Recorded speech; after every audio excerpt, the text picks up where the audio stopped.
Hi, everyone. Thank you so much for joining us for the second panel at the Greenlight Climate Festival. My name is Say Sanchez, and I'm a student at CUNY Hunter College, and I'm one of the current Grove Fellows at the Roosevelt House Public Policy Institute, and I'll be moderating this panel. Right now, we'll be starting our Sustainability at CUNY panel, where we'll be focusing on the many creative sustainability initiatives being taken across the CUNY system, as well as how students can get involved and collaborate and overall learn a little bit more about the sustainability community at CUNY. So with CUNY being the largest public urban university system in the US, there's certainly much to be learned about how CUNY is approaching sustainability. So we are joined by four amazing panelists who are all part of the CUNY community and can shed some light on sustainability initiatives and opportunities at CUNY.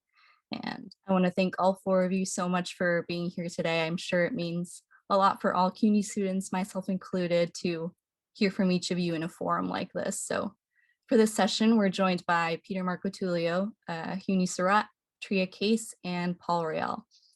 Peter Marcotullio is the director of the Institute for Sustainable Cities at Hunter College and is a professor and undergraduate major advisor in the Department of Geography and Environmental Studies at Hunter as well. CUNY Surratt is the director of the Research and Sponsored Programs Office at the CUNY Graduate Center. Tria Case is the executive director of Sustainability and Energy Conservation at CUNY. And we also have Paul Royale, who is the director of Building Operations Research at the CUNY Building Performance Lab. So if each of you could just take some time to discuss the work you do, some specific projects, and how it fits into the broader CUNY sustainability ecosystem for context, that would be great. Professor Marcotullio, if you wouldn't mind us starting with you. Okay, thank you very much, Say, and thank you, Elliot, for inviting me to this panel. Everyone can hear me, correct? Great. I have a short PowerPoint, or should I just speak? How are people proceeding? So what we've done so far is just speaking. I'm not sure, Elliot, if we have a share screen. Good. Okay. Well, great. Let me just explain what the Institute for Sustainable Cities is about.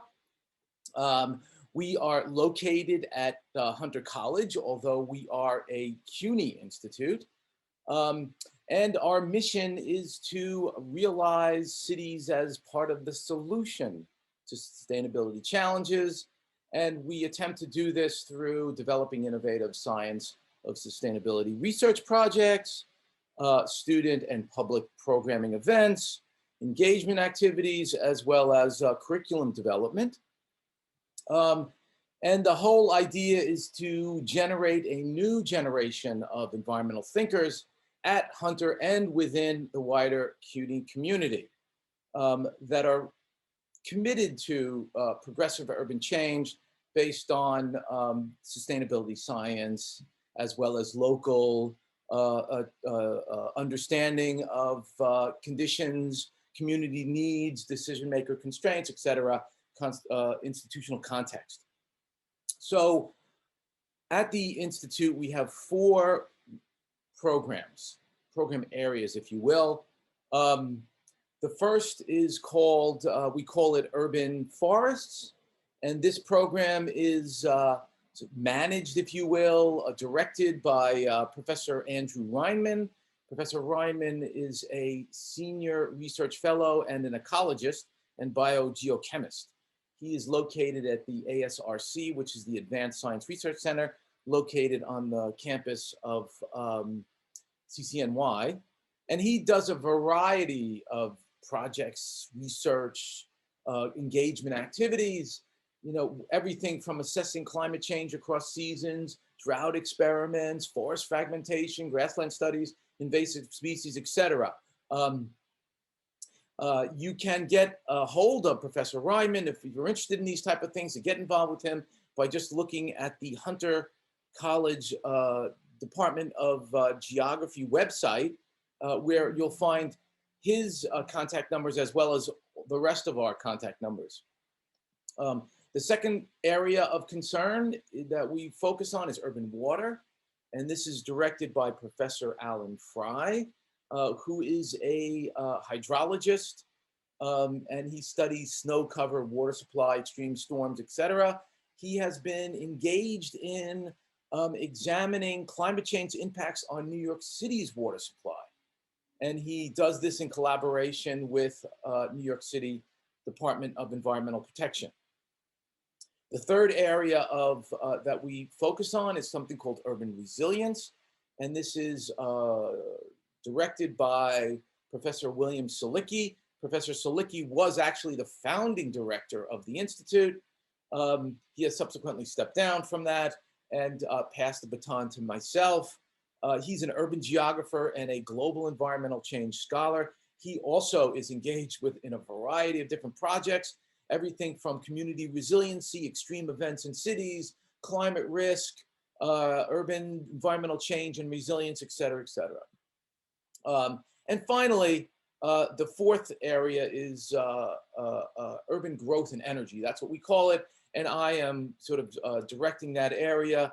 I'm really interested in energy usage.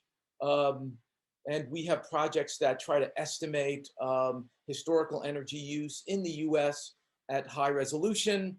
I'm also interested in the future. So I'm involved in urban growth simulations.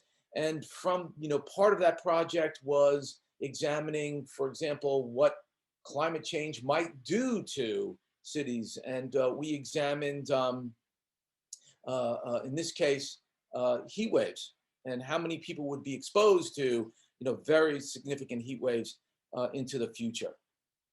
And finally, Douglas Price is our esteemed program manager.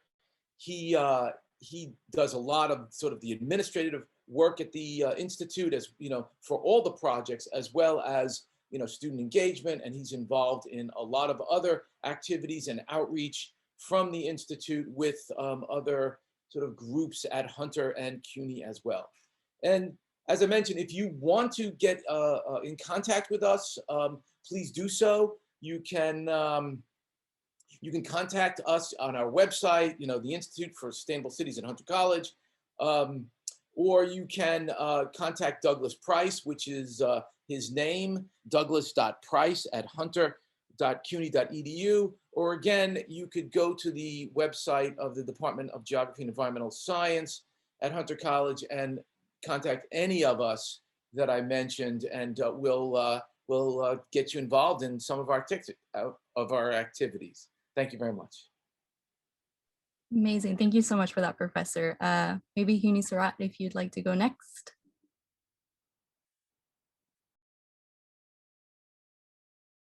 I think you're muted. My bad. Hi all, my name is Ayuni Sarat. I am the Director of Sponsored Research at the Graduate Center. My office assists in helping students and faculty and sometimes staff in identifying, acquiring, and managing external funding for their research. Right now, we are currently all remote, but some of our services includes helping you move your ideas into concepts by identifying funding opportunities, interpreting sponsor guidelines, and application instructions, helping with budget development, reviewing, editing, and submitting proposals. We also ensure appropriate legal compliances when accepting and managing incoming awards.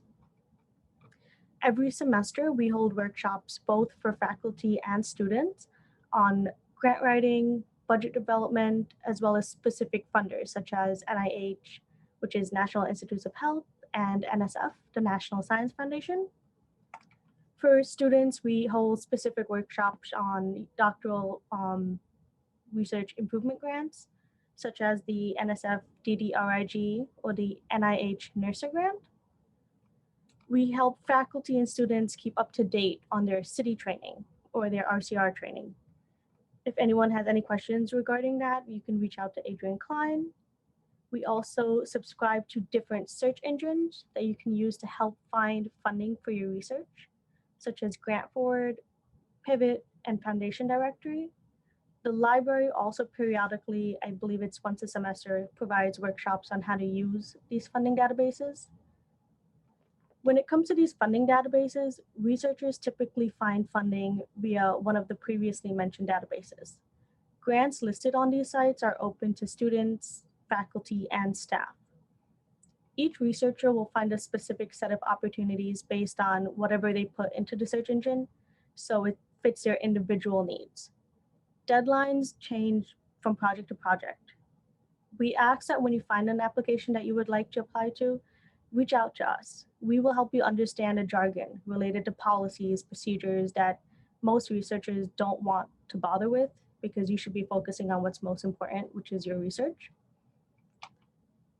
I want to reiterate by saying that my office is here to help in any way when it comes to finding funding for student research and faculty research.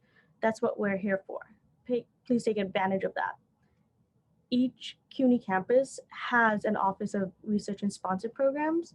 So if you're not at the Graduate Center and you're at Hunter, you're at Queens, you're at City, reach out to them. If you're a student, if you're a doctoral student and you get your doctoral degree via Hunter, we ask that if you're applying for DDRIG, for example, do that through the Graduate Center, because you're getting your doctoral degree via the Graduate Center.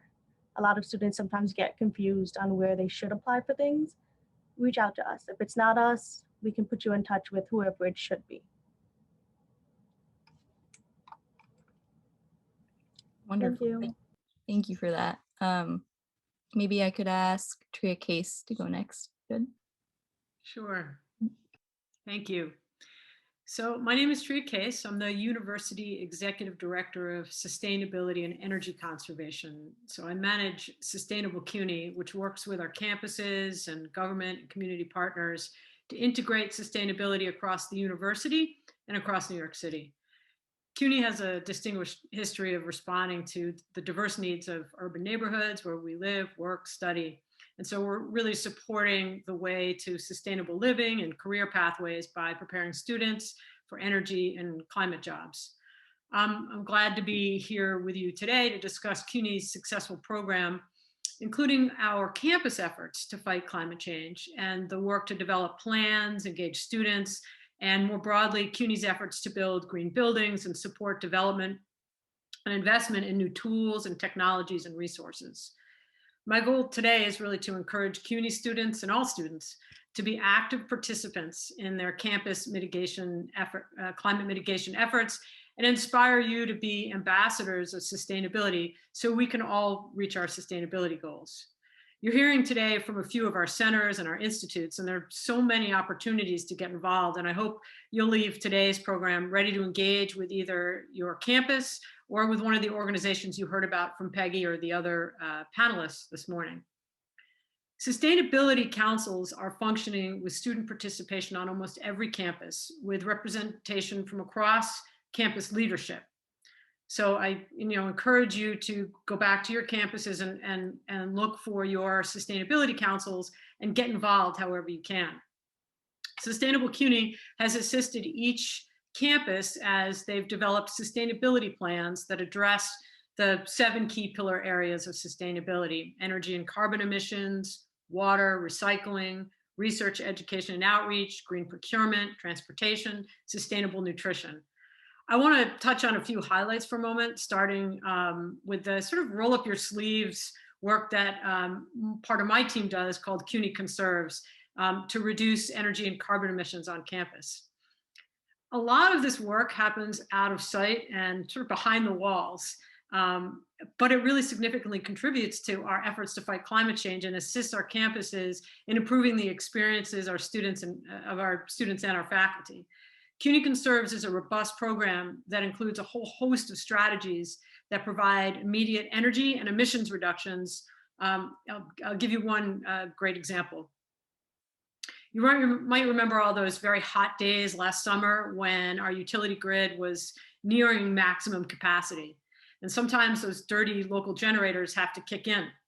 But CUNY's helping to avoid that by installing real-time energy systems on our campuses.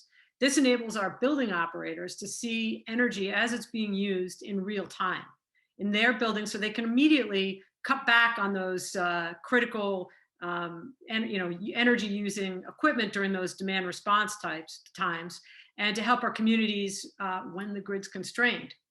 And at the end of the day, can also optimize our systems so that we're reducing our energy and we're operating more efficiently year round.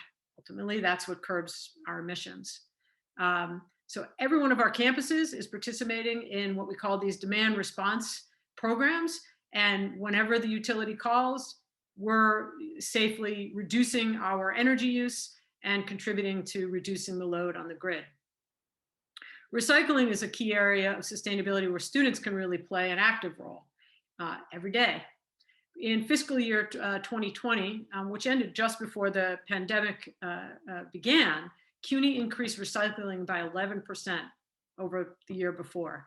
So CUNY campuses are continually seeking new and innovative ways to upgrade our recycling programs. Composting has increased with campuses that have landscaping or gardening using composting or even sharing it with their communities.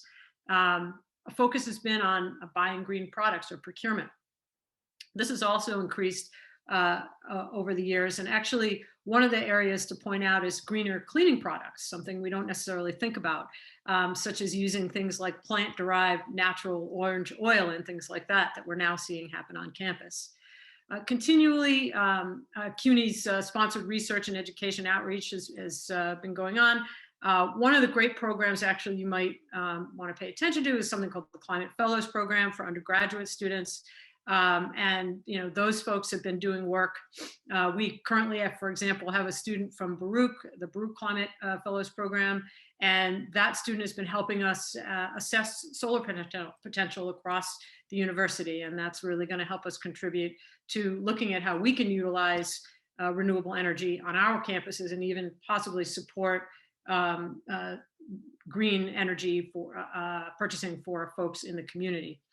When it comes to constructing new buildings, all our designs meet at minimum LEED Silver. That's leadership in energy and environmental design. It's the most widely used green building rating system in the world.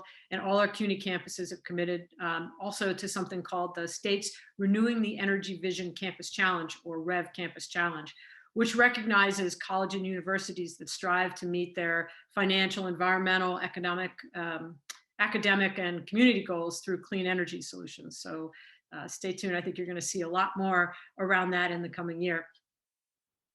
Sustainable CUNY is also working to formulate a CUNY-wide solar plan. So again, climate scholars have played a role in helping us do that.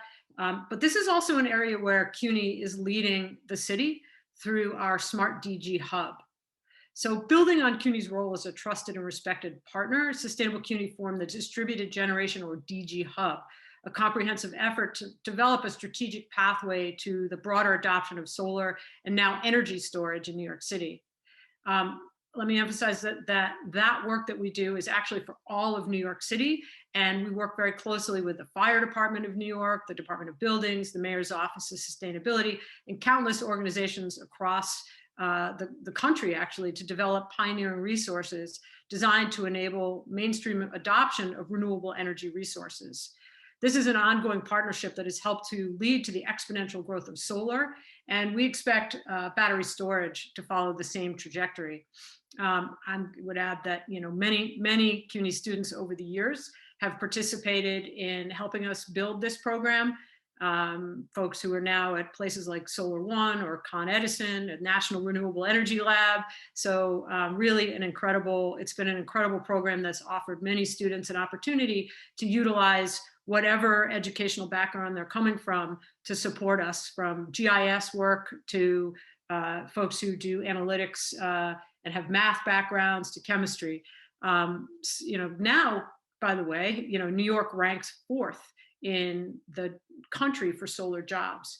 When we started looking at solar, we probably had about 1 megawatt of solar in the city. Now we've got over almost 250 megawatts of solar. So it's been exponential, and the number of jobs has obviously grown right along with that. If you're interested in the solar potential of any building across the city of New York or across the state, go to nysolarmap.com, nysolarmap.com. That was built entirely by CUNY faculty, staff, and students. In fact, Hunter College played an important role in helping us build that, doing all the GIS work associated with that. And it's really now become the go-to source, not only for solar, but for battery storage, as we work with the city to develop the permitting guidelines and with folks at Underwriters Labs and elsewhere to develop the standards that will now come into play for how you deploy battery storage and solar in New York. And as you heard this morning, those are two areas that, you know, a lot of us are working on across the city, because we know that if we can transition to renewables, and storage can play an important role in that, since you know, solar is an intermittent resource. It's not the sun isn't shining at night. We need something like battery storage to help us capture that energy and be able to utilize it all the time. So, you know, thanks for giving me the opportunity to share with you some of the work that we're doing. It's you know, like CUNY, it's there's an awful lot going on, and you know, I've been at CUNY for now almost a couple decades, and I can tell you that every day I learn something new about what's happening across the university.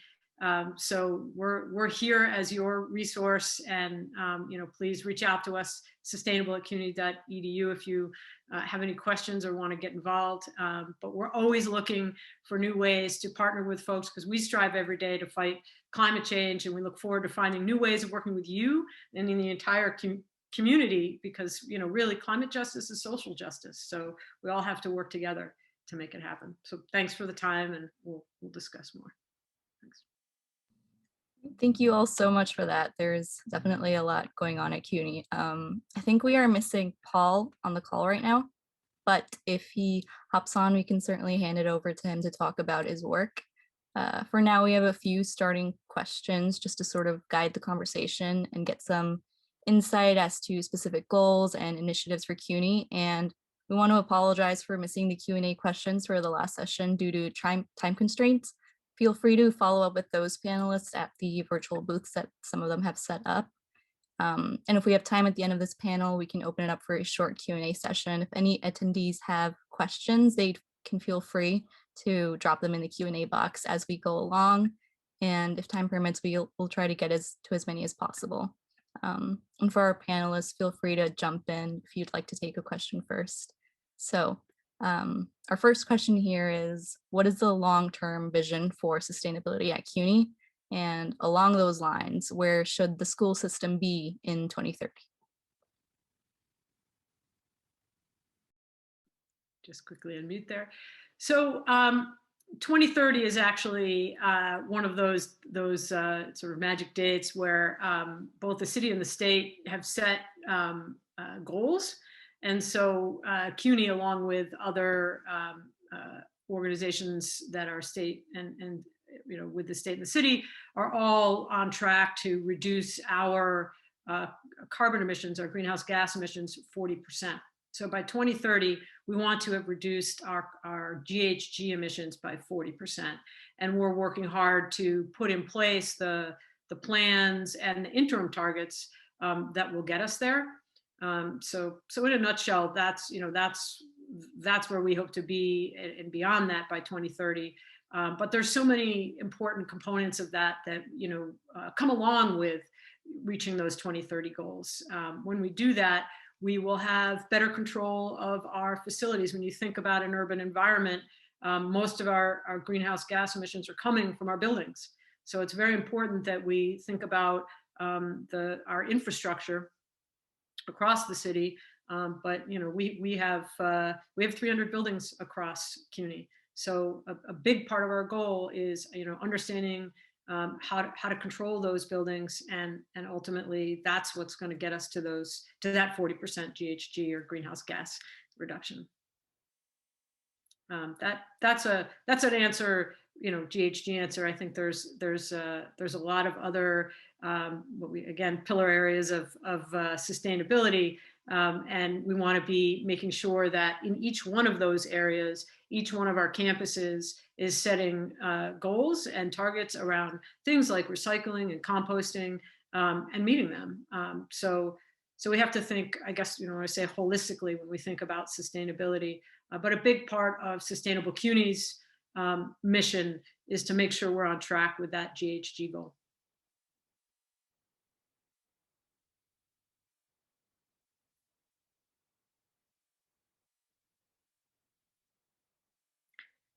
Because the building performance lab folks aren't on, I feel like I would be remiss if I didn't, make the point for them.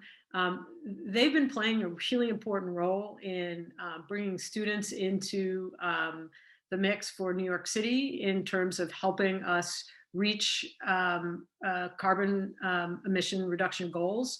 And so they've been working with agencies across the city to help and do the work to analyze where buildings are today and helping them to sort of track where they can be going in order to get to those goals. And that's been an incredible way for students to again utilize their educational background and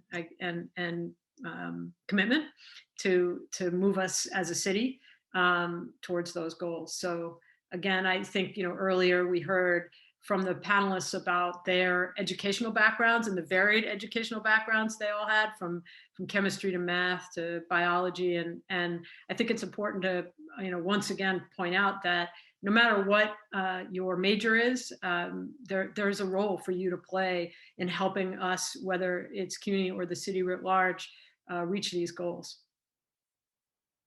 And I know, Peter, if you want to weigh in on some of that, your institute is tracking with students of all kinds of backgrounds. Yeah, we are following Tria Case and her program, and we're involved in this. We, as an educational sort of institute, we sort of do a lot of the research, examine and teach the classes that are related to understanding these thresholds, understanding these future goals and why we have to get there, those types of things. Not so much administering. I mean, we would leave all the sort of heavy lifting to the Sustainability Council that actually, puts into place the regulations, guidelines, recommendations on how to do that. But, what we're very interested, obviously, in sustainability. We're very aware of the constraints and challenges of future climate on all of us. And we try to promote a deeper understanding of how individuals, can contribute, at the behavioral level, as well as sort of an understanding in terms of all the debates that are going on. This is very important. How to talk to friends and neighbors about these issues, and communicate, about how to make the world, or how to push the world towards a more sustainable trajectory. Let's put it that way. Yeah, for sure. So I know Tria mentioned before that students with different backgrounds can contribute in different ways. And we had sort of a related question in the chat from someone mentioning that they majored in economics and minored in sustainability and development.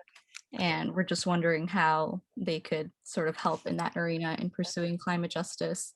And sort of, I guess, along those lines, for students who come from those different backgrounds, I guess it would be helpful for students to know, and I know some of you have touched upon this a little briefly, but maybe if you could just talk a little specifically about specific opportunities within your different departments, and just some of the ways students can get involved in CUNY sustainability efforts, the kind of work that they'd be doing if they were to get involved. And yeah, I guess if either of you would like to go first.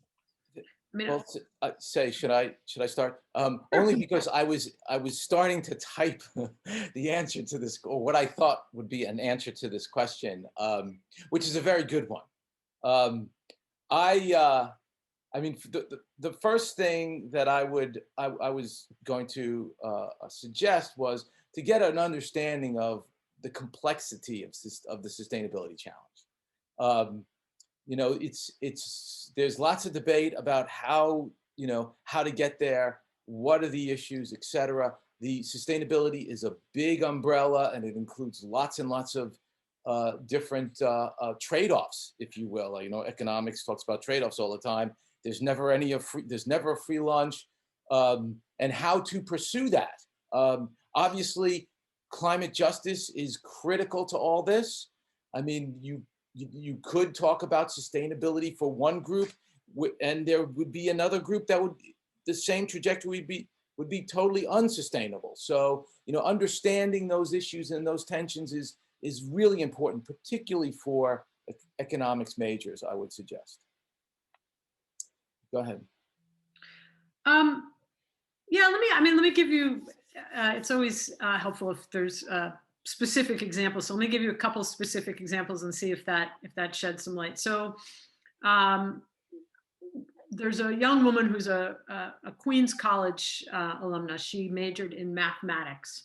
She came to us as a clean tech scholar. So that's an internship that we offer through Sustainable CUNY. And while she was working with us, she was helping us analyze utility meters and looking at the amount of energy that was being utilized by each of those meters on a campus. As we started to, or as she started to look at one of the meters, she thought it didn't align. It seemed like this was pulling an awful lot of power, and she couldn't figure out, you know, where it was couldn't draw it back to where it was coming from. And it turned out that she had discovered an anomaly by looking at that utility meter.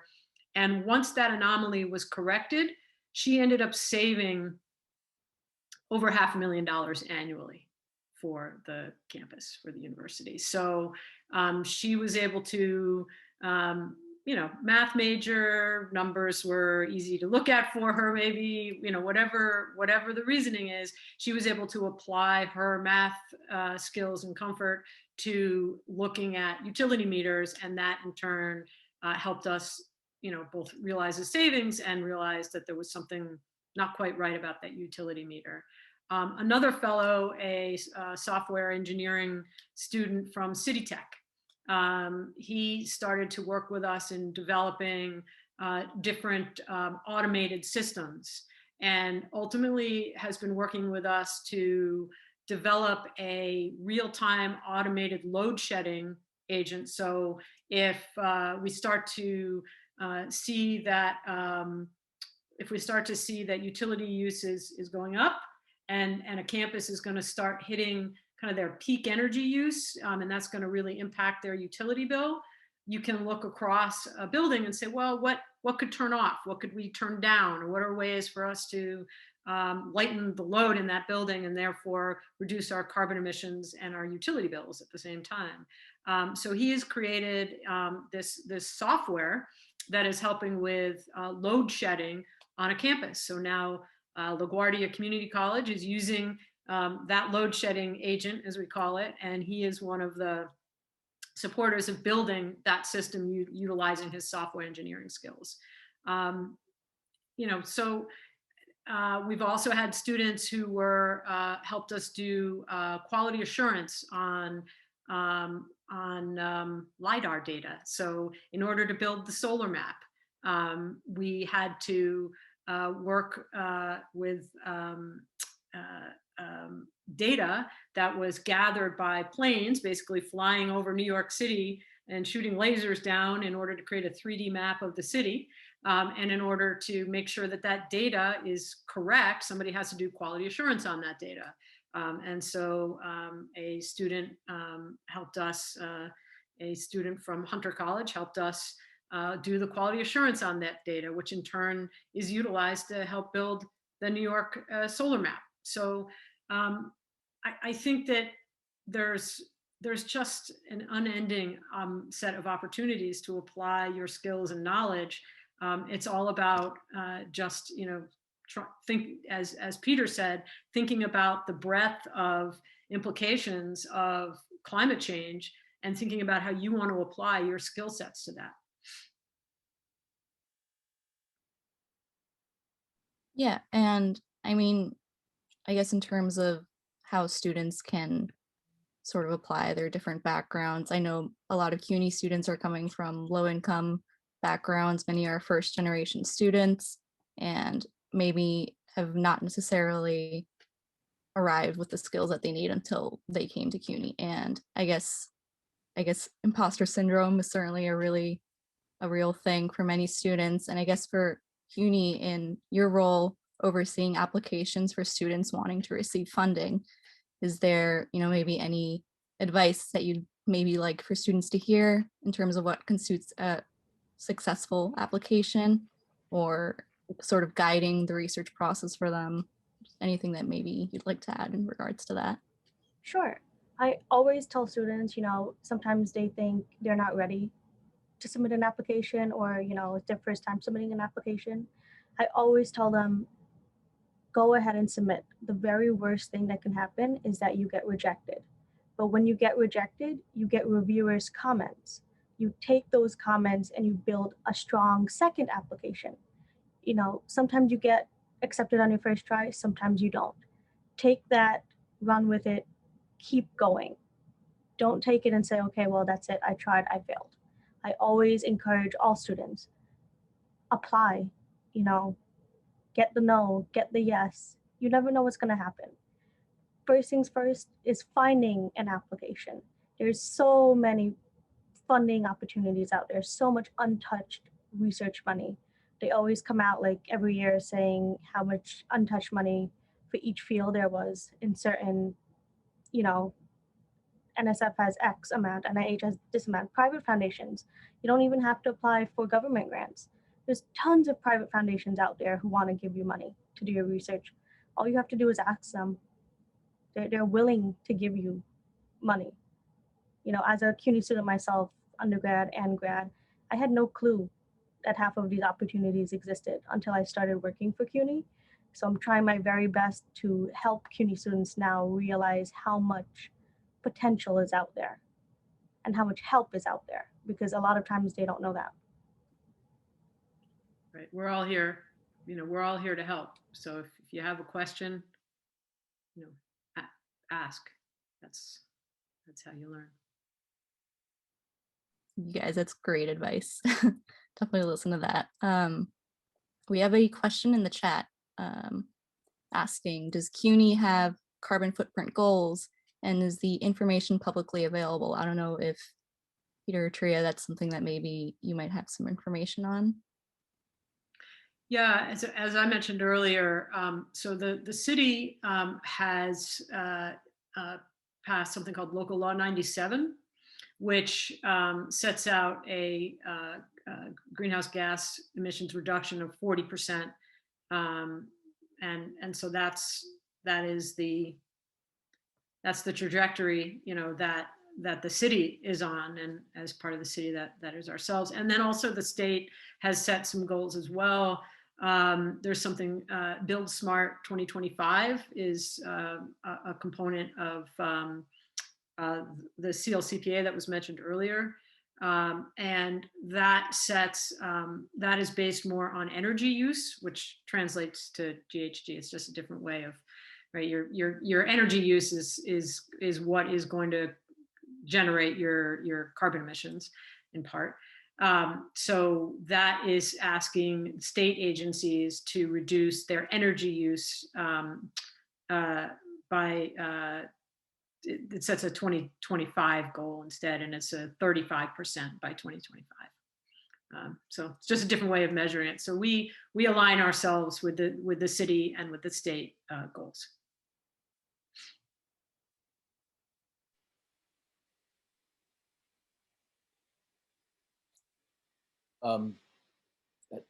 Yeah, I don't have anything to add to the carbon footprint goals for about CUNY. I mean, however, what I would like to say, just very quickly, is that at Hunter College, if you're a Hunter student, you can apply I think it's almost every year, for what's called a Green Initiative Fund project, which basically is money that you get to make Hunter College more sustainable.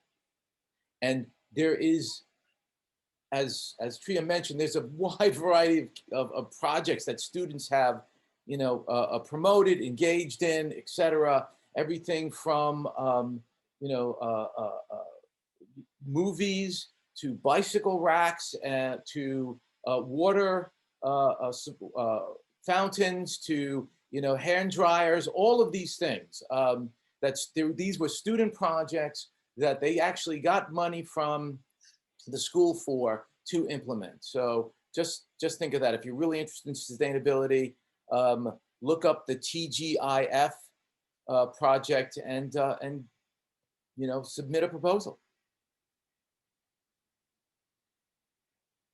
Yeah, it's great. Definitely encourage people to take advantage of these opportunities. We have a couple of minutes left. I guess this is a bit of an opinionated and maybe open-ended question, but with CUNY being the largest urban university system in the US, what role would you maybe find CUNY to play in setting the stage for sustainability initiatives across the US in other urban universities, for instance? Or are there any urban universities in the US that are maybe further along in these goals? Yeah. Well, one of the, I mentioned the Distributed Generation Hub, or the DG Hub, earlier. And, one of the reasons why we established that was a recognition that as a public institution, we play an important role in our city, public educational institution in our city, in that we really are a trusted third party that can come in and bring, the facts and the figures, if you will, to the table, and sit down with all the parties and talk about, listen, if we're going to set certain goals, these are the things we need to know. This is the data we need to have. This is what happens if a certain policy gets put in place.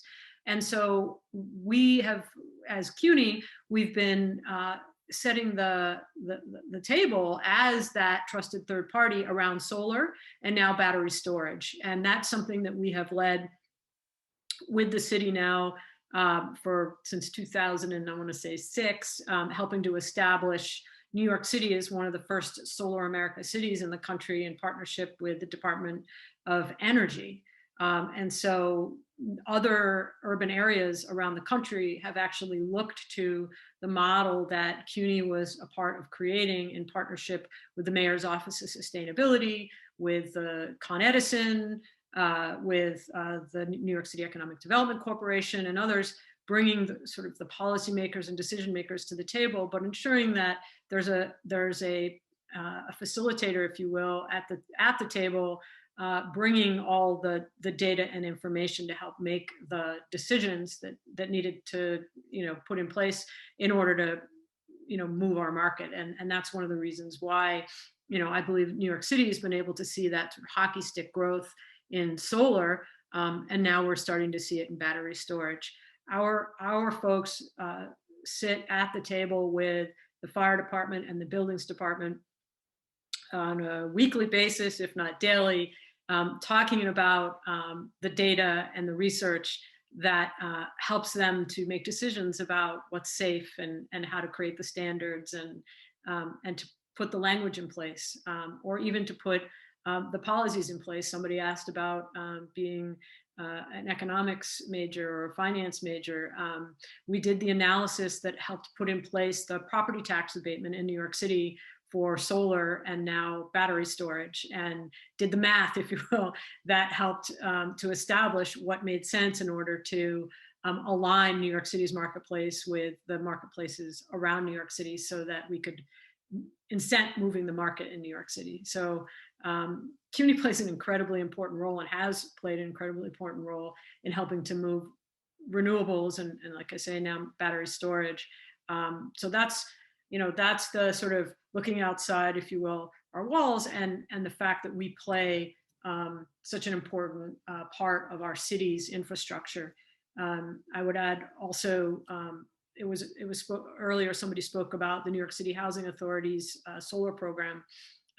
We were able to utilize the New York City solar map to do the analysis of the solar potential of all of NYCHA's buildings. And that was what helped set the stage for them to be able to think about, well, what kind of a solar commitment can we make? And what would a solar program look like at NYCHA? And so one of our staff members is working closely with NYCHA now on actually implementing that program. But it was all the work that went up to that, right? That came up to creating the solar map and all the policies for solar that have made that possible. So I'm incredibly proud of what CUNY's been able to do over the years, being a leader in this urban environment. And as I say, other urban environments are looking to us now for information on how they can do the same. Yeah, I know we're short on time, but someone just asked a question, just to follow up to what you were talking about, the solar map. Do the solar maps include information on installed solar panels? Oh, I think you're muted. Unmute.